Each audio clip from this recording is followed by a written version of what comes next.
stuff happens that you can't believe, from before, like oil trading at minus $40 or swap spreads. No one thought swap spreads could not get negative and they went to minus 80.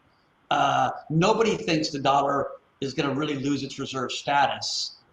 It could, and it could faster than we think. It's not my base case.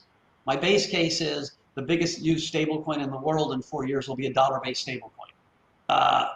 With the cypherpunks advocating for a technology-driven regime change.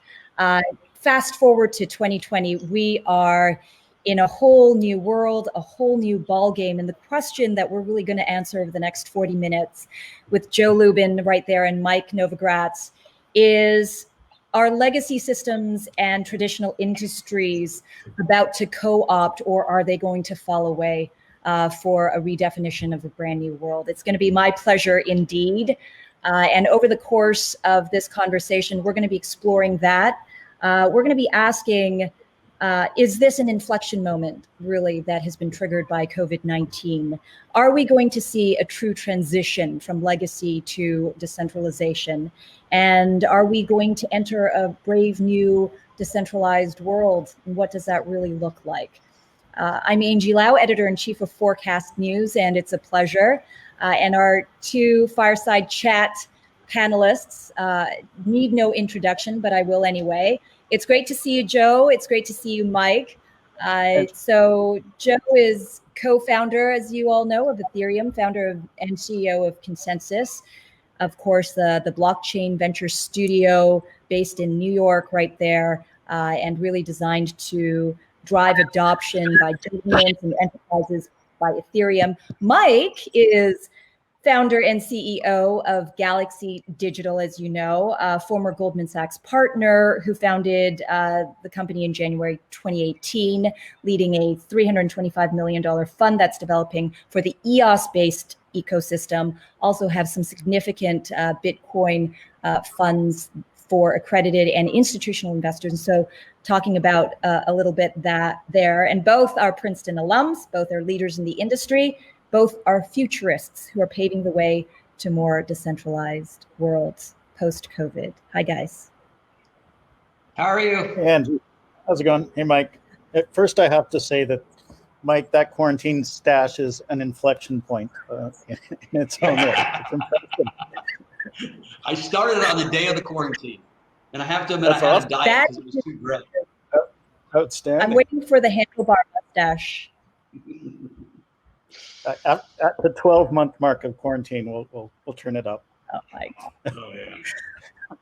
Well, let's talk about, as everybody's really shelter in place, this is truly a universal experience. Across the board, there is not one person who isn't touched by this crisis. And certainly as participants in the global economy, and really as individuals either sheltering in place in our own homes, or for those of us who still are considered essential workers and going out and making sure that at least the levers of basic day-to-day is still functional. Where are we right now, Joe, Mike, in your view, as you've been reflecting where you are, how we've evolved in this space in a very short amount of time as a result of COVID? Joe, I'll start with you. Well, we started thinking about this discussion in terms of the different narratives that have been in play since the advent of Bitcoin. So I'll leave some of the Bitcoin narratives to Mike, and Mike's personal financial trading economic history is really remarkable, and I expect that he'll jump into that as he helps us understand how crises are dealt with and his approach to all of that. I guess, yeah, you're back on, Mike.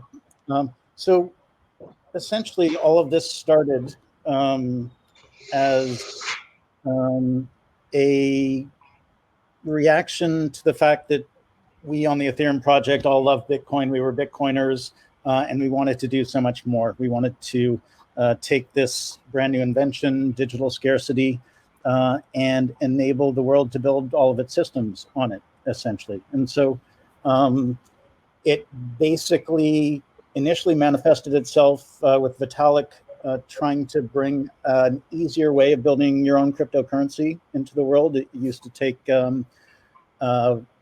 weeks and months to stand up a new system and create your own crypto. And a few months into it, we were able to do that in a few lines of code on Ethereum. And so it evolved from there to bigger narratives. It went from the write your own crypto to build your own Dropbox and build your own decentralized, uncensorable Twitter. And that was really the world computer narrative. And the world computer narrative is a bigger narrative. It's really a decentralized internet or increasingly decentralized web narrative where you have protocols like Bitcoin and Ether.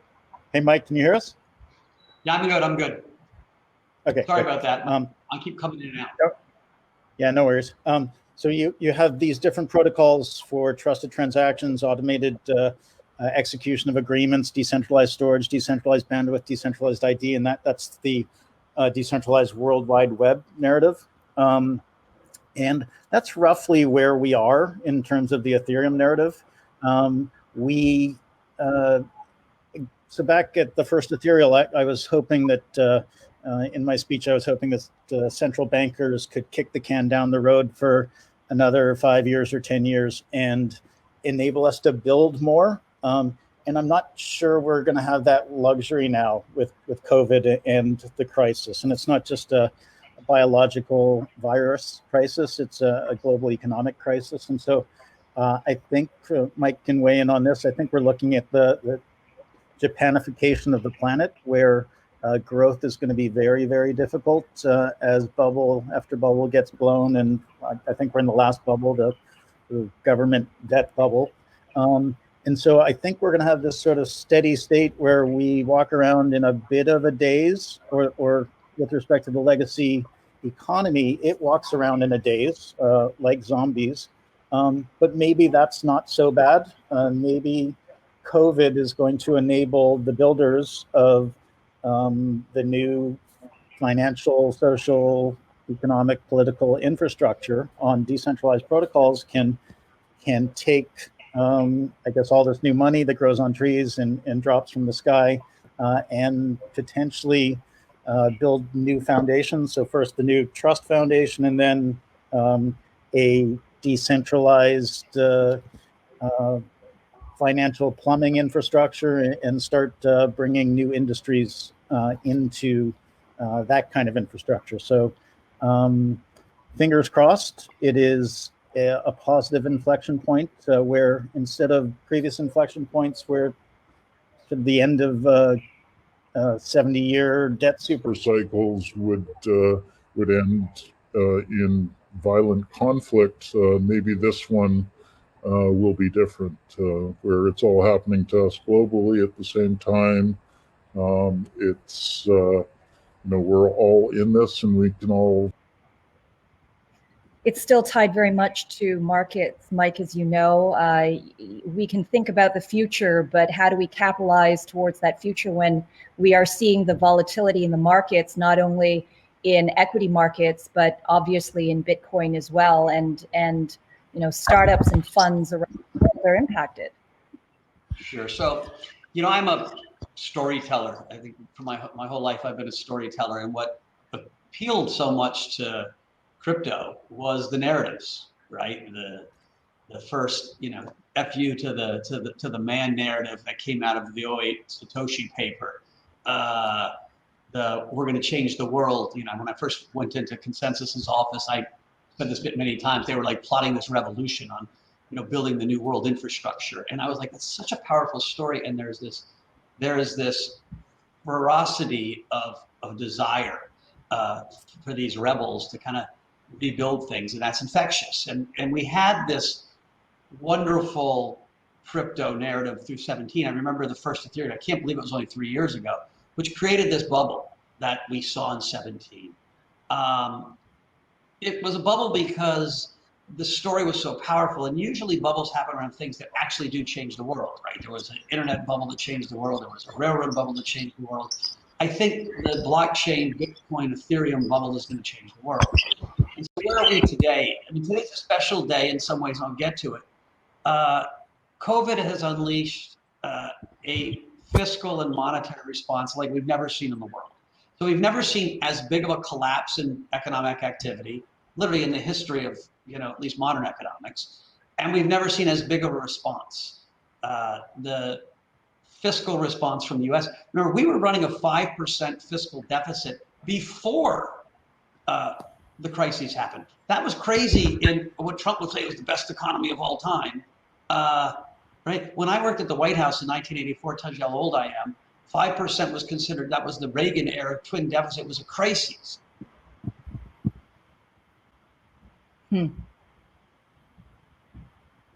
Uh-oh. It was a crisis. I think the desensitization, I guess we've all been desensitized to all of the debt rates, Joe, as we wait for Mike to come back.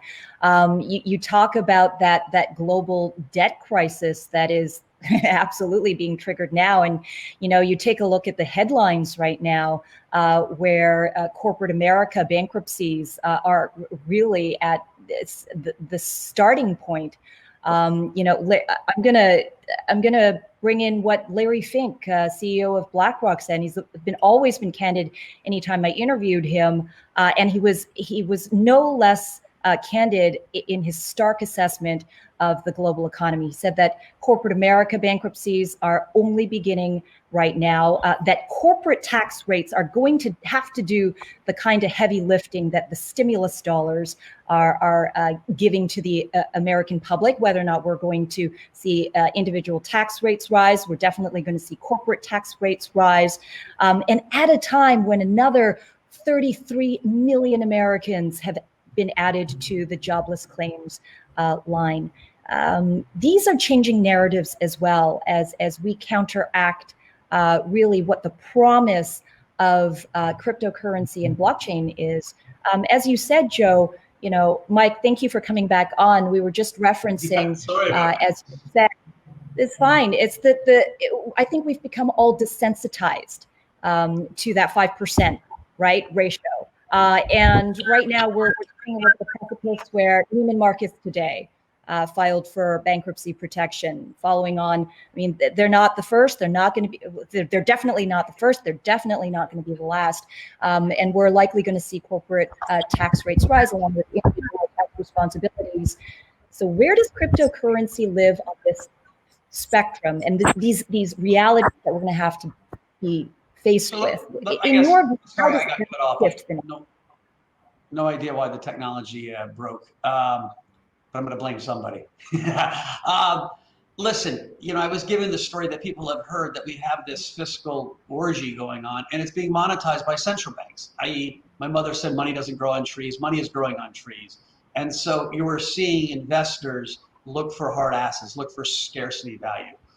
Something that happened today, which I think is phenomenally significant for crypto, for Bitcoin specifically, but for all of crypto, was that, Paul Tudor Jones, who's a legendary investor, a good friend of mine, put out a letter, and he actually bought Bitcoin in his fund. And so, we're making these steps. This is a big step. He is one of the most prominent hedge fund investors. He's the first one that bought crypto as a macro asset, right? It's an inflation hedge for him. And I think you're going to see more and more of that. And so we're seeing an acceleration in adoption of, first, the story of Bitcoin as a scarce asset, and I think we're just starting. And I can tell you from my own business, the amount of incoming we're getting is up limit from where we were a month ago, 2 months ago. And remember, the price is only where we were in January, and so like the rally hasn't finished. It really is just starting. But overall, besides Bitcoin, each crypto ecosystem has its own community, its own narrative, right? And those are being accelerated. We're going to see the digitalization of everything accelerated. The CEO of Microsoft said, we did in 2 months what it thought it would take 2 years to do. And so you see the growth of stable coins. I think one of the powerful things for the Ethereum narrative is valuing the Ethereum network kind of like we do Facebook. And so the more network effects you get. And so having Tether move all now 9 billion, 8.5 billion to run on the Ethereum network brings people that are using that network. And so you look at DeFi and stable coins, just that alone, it's bringing more prominence and network effect to Ethereum, because all of these, other than Bitcoin, I really believe, all the other cryptos, Ethereum the most important, need over time to provide real use case. So they do get that network effect. So that community is built on something more than just store value. It will be store value plus something. I think Bitcoin gets lucky. It can be just store value because it started first and it's kind of mysterious and it has the brand. The rest of cryptos can also do very well. But that's why the progress that Consensus is trying to make and going from ETH1 to ETH2, that story and that growth is wildly important, but it's all going to be accelerated. Yeah. I see two narratives that are very distinct and yet they converge. One is obviously as a store of value, Bitcoin. It's kind of broken out on its own. You can describe it as digital gold. You could describe it as a hedge play, as a countermeasure to current Federal Reserve and other central banks around the world printing endless seams of money. And then on the other hand, other cryptocurrencies value, which will be driven from more of a utility base. Right. So one's a hedge, one's a utility base, and yet at the same time, one will evolve to being valued just like the other. Joe, what do you think of that? Well, yes and no. I literally think, yeah. You can. We value gold very differently than we value Facebook, right? Gold's interesting. It's a $9 trillion market cap. It's a 25 or 22 meter cube. If you've melted all the gold in the history of the universe. Think about that, like as a sculpture in Central Park worth $9 trillion, where we value Facebook not really on its ad revenue. We value Facebook on the network effect that it's created, how many things can be built on it, how many things can be monetized on it. I think Ethereum will be valued very similarly at one point. And so to me, you'll see the growth of Ethereum with the growth of the network. It's why I said I thought it was so important that stable coins are being built on top of it. That DeFi is being birthed on top of it. I'm sure Joe can tell you the 4-year track record. Now, listen, I think Ethereum's got its hands, it's got a lot of work on its hands. This transition from ETH1 to ETH2 and being able to create the narrative around that is understandable to the common investor.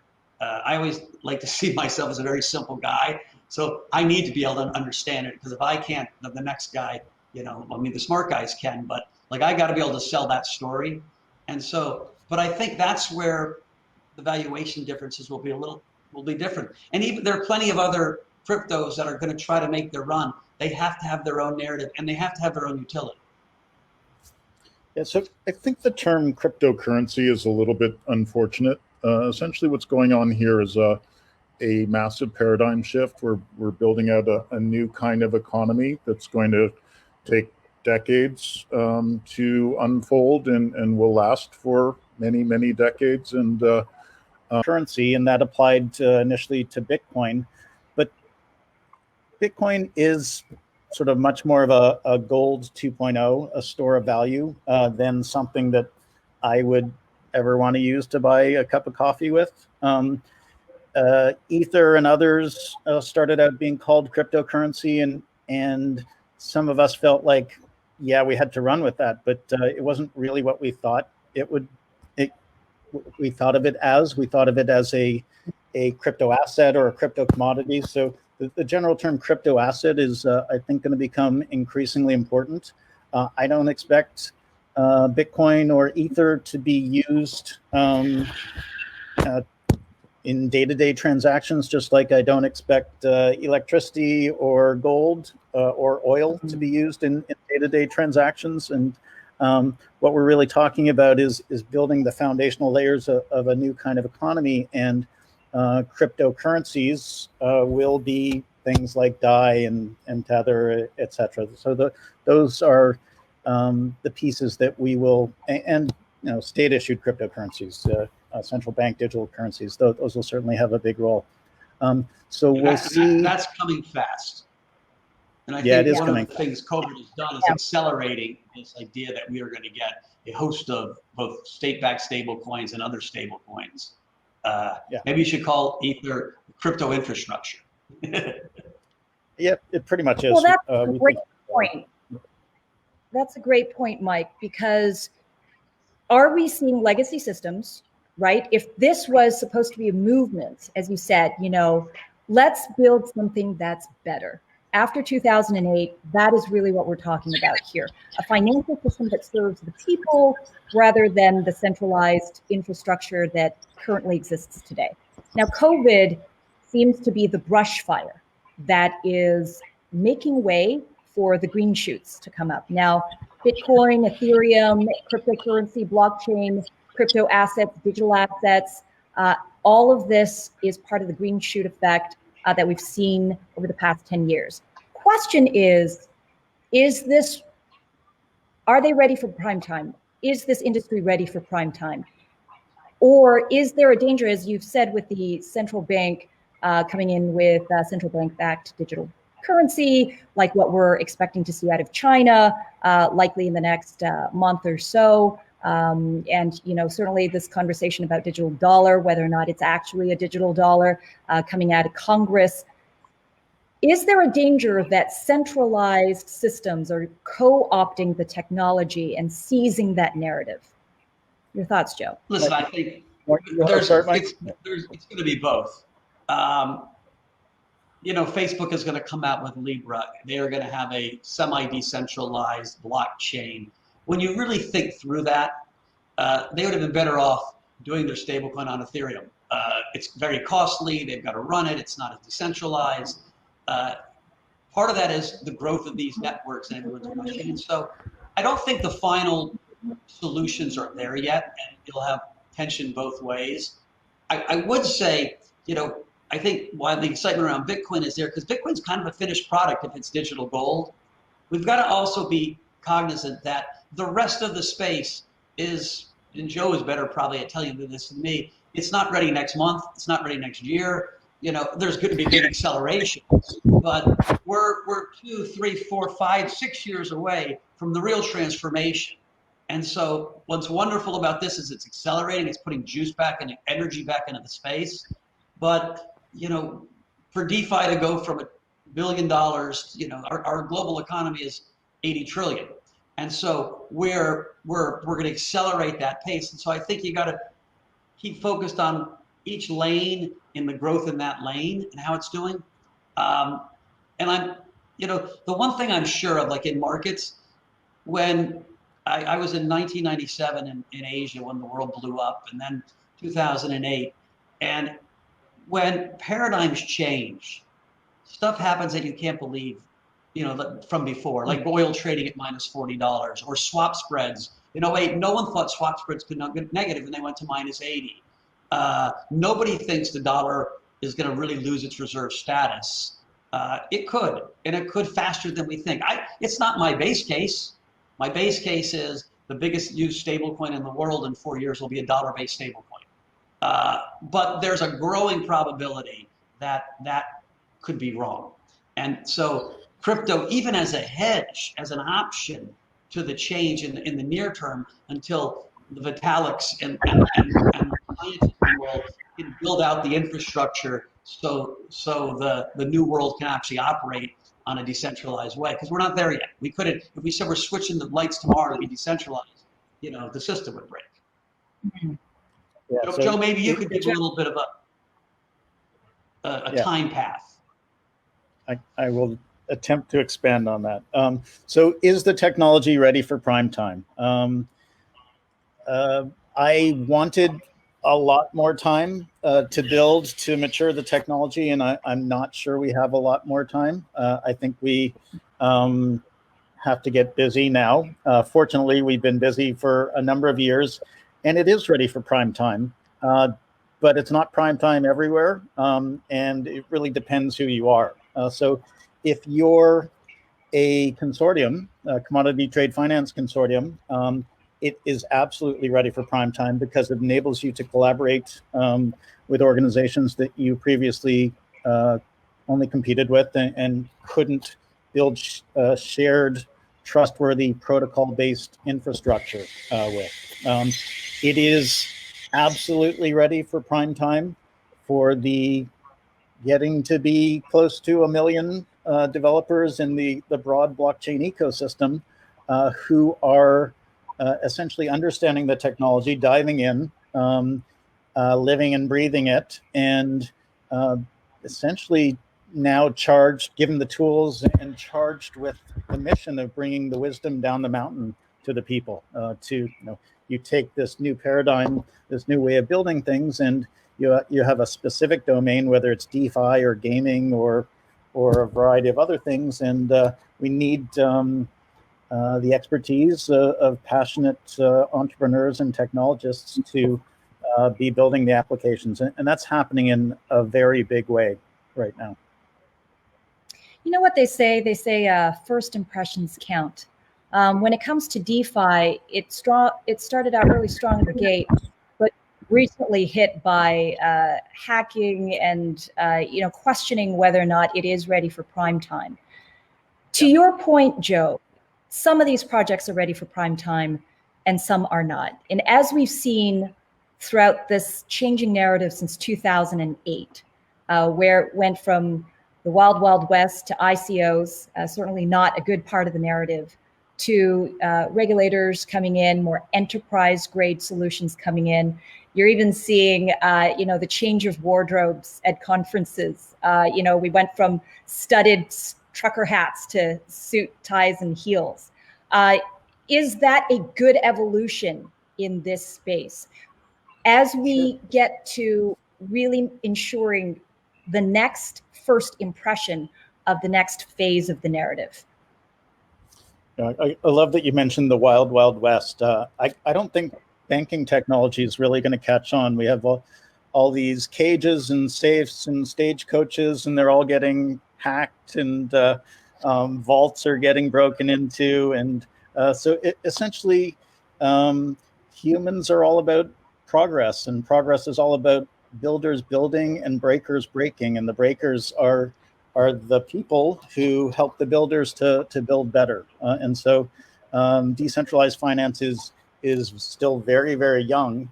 But the incredible thing about decentralized finance and all of this stuff is that it moves us from a centralized world of subjective trust to a world of decentralized, automated, objective trust. And what that means is that we're all going to be collaborating on open shared protocols. We're all going to be able to inspect those protocols, use those protocols, build on those protocols, fork those protocols if we have a philosophical issue with those protocols. And unlike a world where the priests are essentially the ones who mediate our interaction with the new money gods, or the priests are the ones who mediate our interaction with governance of nation states, we won't really need priests anymore. We'll certainly need people and tools to help us understand the technology, but the world of magic internet money Legos is basically a whole bunch of protocols for lending, borrowing, savings, exchange, trading, insurance, etc. And it's all accessible to everybody.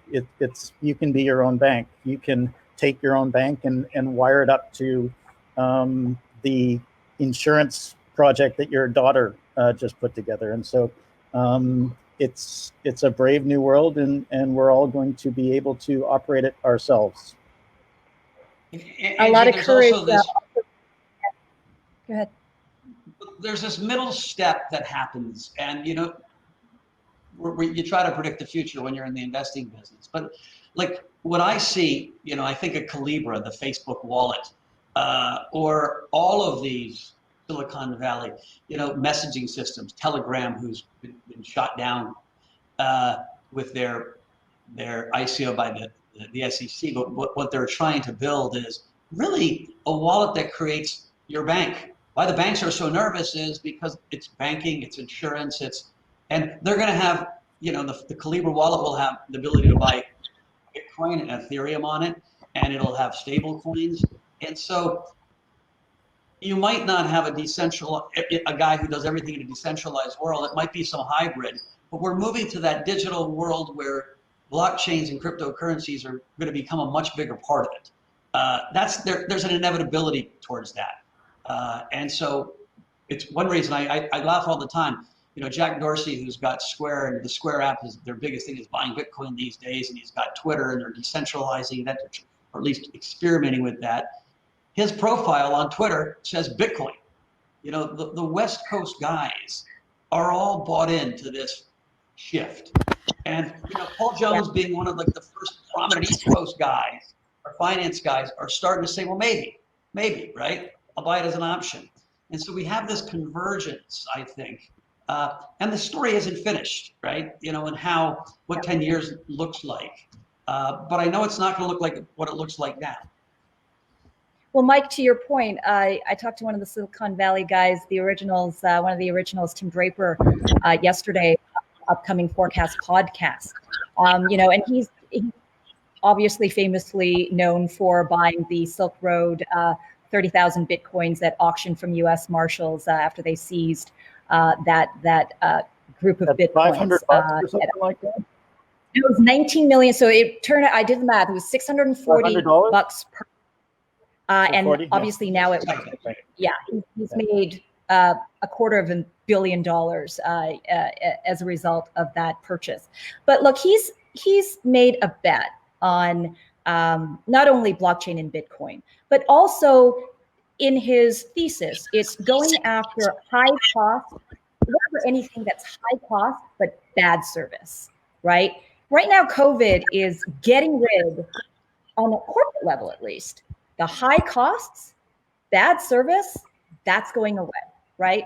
The companies that are so highly leveraged, that doesn't have a cash pile or an asset pile to depend on, that's going away. A lot of these zombie and/or industries, that's going away. And now the next layer is, what else is high cost, bad service? One of the industries obviously is GovTech. But with COVID and in this disruption, are people going to wake up to the fact that we could do things differently that traditional legacy companies or structure has done? Is that moment coming soon, or will there be other forces at play, like the regulators, like Listen, regulators aren't going away. Governments aren't going away anytime soon. And so there's going to be fits and starts. Bad businesses in the legacy world are going out, and the guys with lots of resources and capital and scale are doing well. Listen, I think in the crypto space, there are 15 wannabe blockchains that compete with Ethereum that really either need to find their own space or be interoperable. Some will succeed, some won't. I, just as an outsider, don't think we need as many blockchains as everyone's trying. I mean, for Telegram to create their own blockchain, in some ways, they could do just as much using the Telegram system as a wallet, messaging system, and be able to transmit Bitcoin or Ethereum or whatever else they want. And so we'll see how it all plays out. I don't think I think this is a significant moment in the acceleration. There's nothing that says we're going to kind of go from 0 to 1, right? It's going to be the hard work of building networks and building things that people want to use. And even privacies are really complicated. Like, one of the great reasons I love the blockchain space is privacy. And what we found is, so far, people don't care as much about their privacy as I do, or at least I think they should. And so will that change or not? It hasn't yet. And so I think this is all going to unfold, and we'll see. So from day one, consensus was about convergence. It was about building out this brave new world, the revolutionaries, and holding the hands of the evolutionaries and enabling them to use the new technology to build better systems and transform their own businesses and lives. We are very friendly with government and regulators and major institutions, and will continue to work really closely with them. But I do think things are going to change. I do think that as governments maybe have less control of monetary systems, as people have greater control of creating different kinds of assets in an unintermediated way and trading those assets.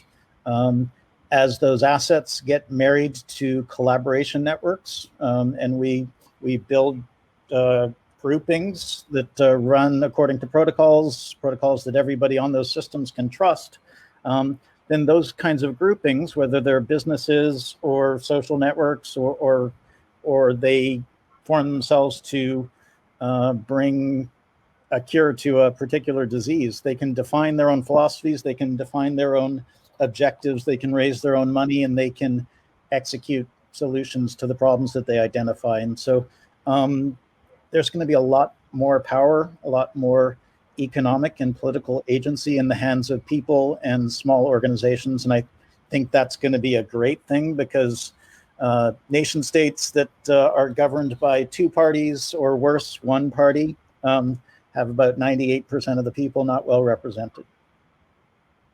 Listen, and governments aren't all anti this space. They're not all anti-blockchain. They're not all anti-crypto. I mean, listen, China said we're going all in on blockchain. But even in the U.S., I got a call early on in the crisis where people were very worried about the fraud in the PPE sales and front running and price gouging.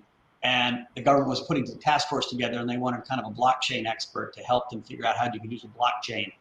It really wasn't my bailiwick to be that expert. And so, and things were moving maybe too fast to get that set up. But that was their first thought, like, how do we do this? I thought that today I tweeted, this PPP program where, some people took $2 million.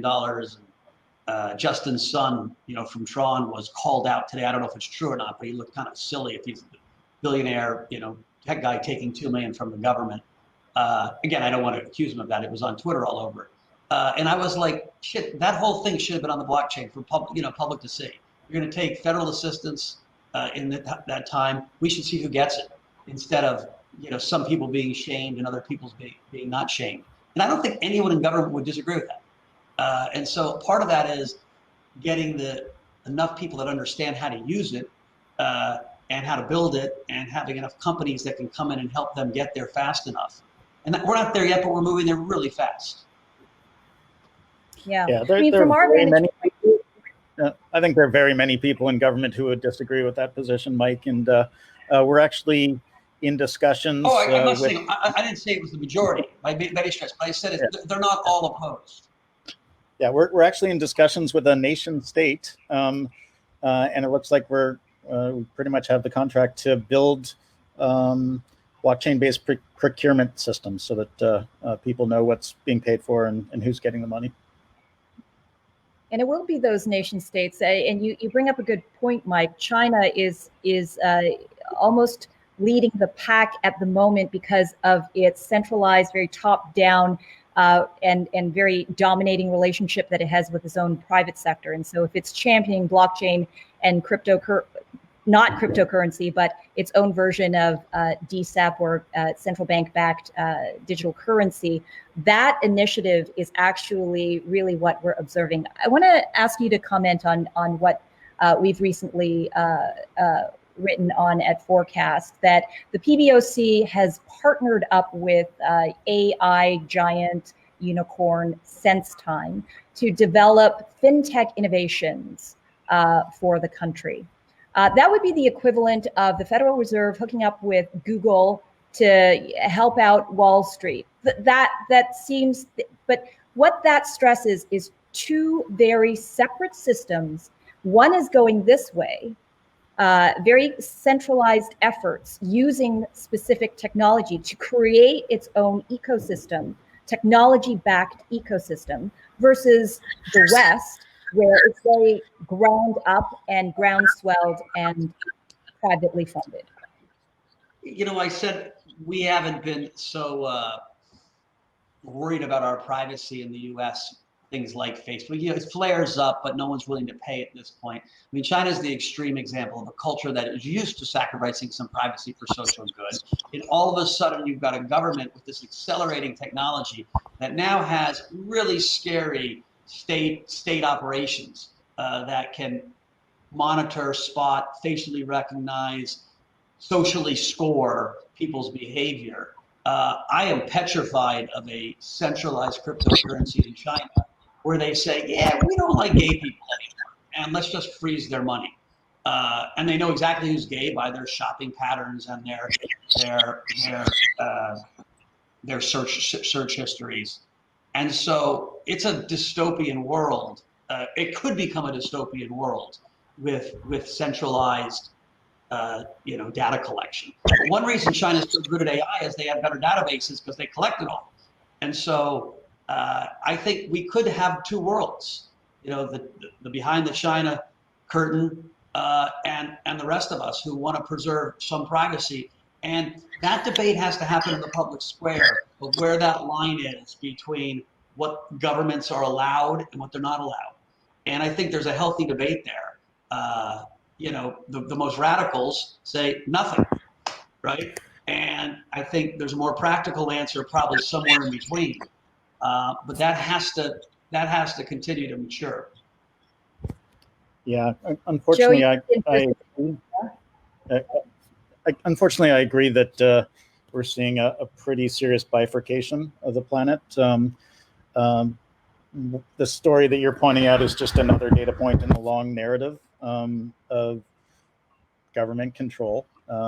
They will be incredibly good at it. They don't need a central bank digital currency to get even better at. Well, maybe it'll make them a little bit better at it.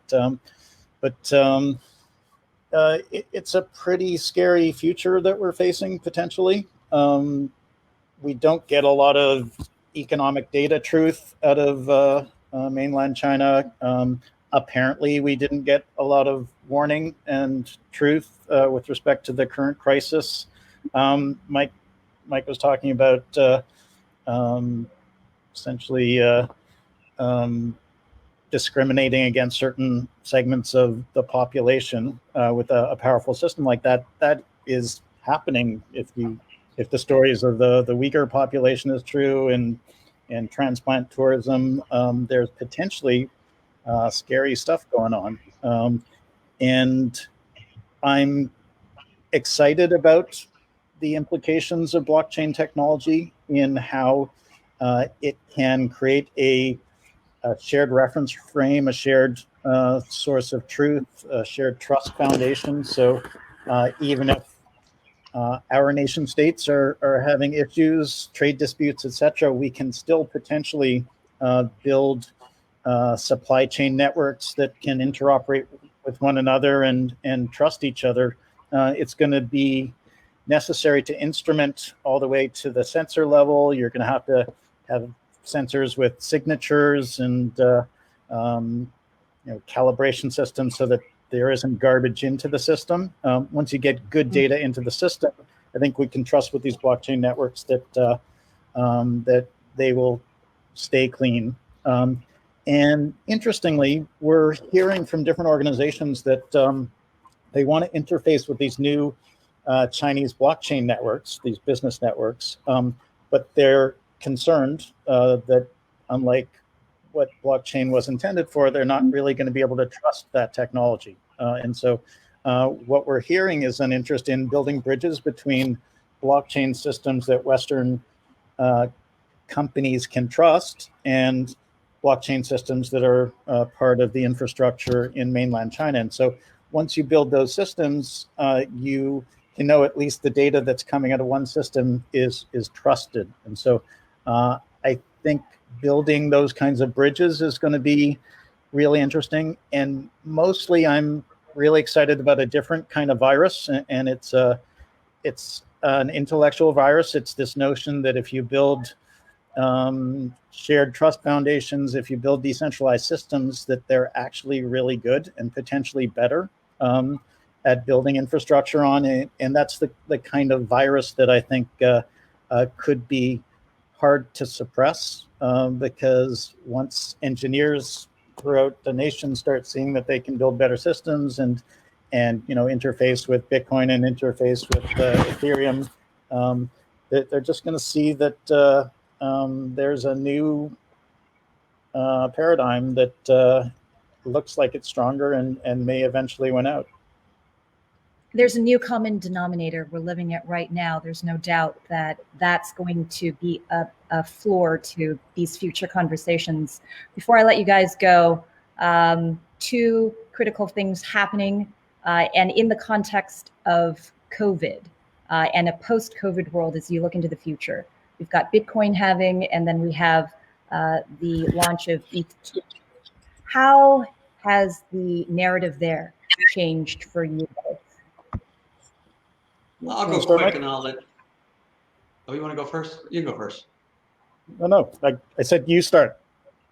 Oh, so listen, the halving in some ways was so perfectly timed because forget the technical aspect of it. Okay, the miners are going to have less to sell. The rest of the world is doing quantitative easing, and the halving is quantitative tightening. And so it just highlights that there can be digital scarcity or a scarce asset, right? We go from a 3.4% inflation rate to a 1.7% inflation rate on our way to 0.8 and lower. And so it's almost wonderfully timed with this new surge of macro enthusiasm around the problems that the money printing is causing.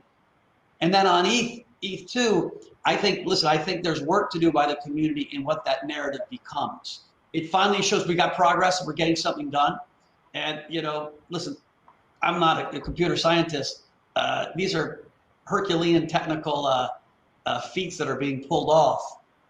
And 3 years ago, people were like, well, it's coming. This is taking longer because it's really complicated. And Joe probably can talk to that. I do think, what needs some clarity is, what an ETH becomes if you got an ETH2 and an ETH1 and there's the same ETH, and how that whole process works over the 2 to 3 years it takes to migrate really to ETH2 for, fully as opposed to a testnet. And so, again, I'm not an expert on the technical side, but I think that narrative is important.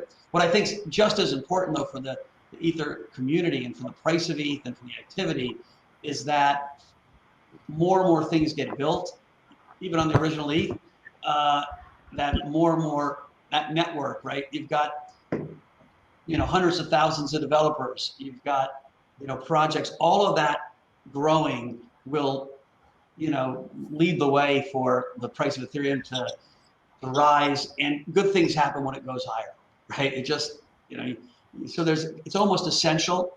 It doesn't have to rocket, but it's got to keep going higher to bring the excitement. Yeah. So Ethereum 2 is indeed big and complicated, and it'll get phased in via multiple phases. But the important thing is that it is Ethereum, and it's going to be really useful virtually immediately, despite what people think. So it'll be a useful sort of theoretically in that it lands a proof of stake system, a massive proof of stake system, and shows the world that something that big and that valuable can operate at virtually zero electricity cost. So that's going to be pretty powerful. Ethereum 1 is effectively merging into Ethereum 2. Ethereum 2 is realized in 3 major phases. The first is the beacon chain, the heartbeat proof of stake. There's a testnet running right now with 3 of the major clients on it, and another client that's connecting to it intermittently. So it's really on the precipice of launch.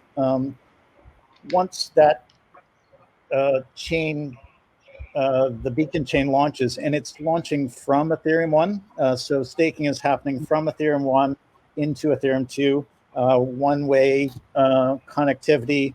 It's basically birthing Ethereum 2. and it's birthing a brand new technology. So it's not held back by the previous architecture. It's building this much more scalable, much more powerful architecture. Once the beacon chain is operating, we can then reach back and create bi-directional connectivity, and we can use the new chain to finalize blocks faster on the old chain, reducing issuance. We're going to be reducing issuance anyway, and so issuance of the Ether token is going to drop pretty drastically over the next year and two.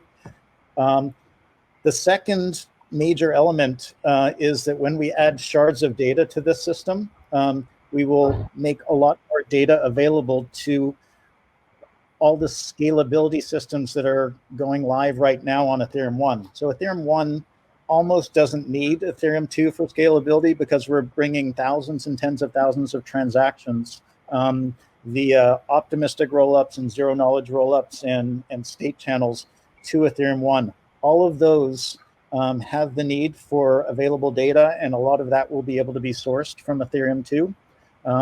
Finally, when we have execution environments, and one called the Ethereum Virtual Machine will be launched on Ethereum 2 first, we're going to be able to take a snapshot of Ethereum 1, and essentially turn it into a shard of Ethereum 2. And so activity will proceed as normal, exponentially grow on Ethereum 1 until it basically finds itself wrapped in the arms of Ethereum 2. So Apple Computer affected a very smooth transition between OS 9 to OS 10, a massively more powerful technology, and they focused on making it seamless for the end user. And so that's exactly what's going to happen on Ethereum. Well, this is all happening against the backdrop of COVID-19. And if we go back to where we started with this conversation, the changing crypto narrative started in 2008 with the cypherpunk movement. And I would say that we all kind of resemble that personality at the moment as we really dig deep and take a look at societally how much we need to change, and structurally how much we need to do still. I want to thank Joe Lubin. I want to thank Mike Novogratz. And thank you so much to everyone for joining us in this conversation. And do stay tuned for the rest of Ethereal Conference. I'm Angie Lau, Editor-in-Chief, Forecast News, and we'll see you there. Bye, guys. Thanks a lot. Thanks, Angie. Thanks, Joe.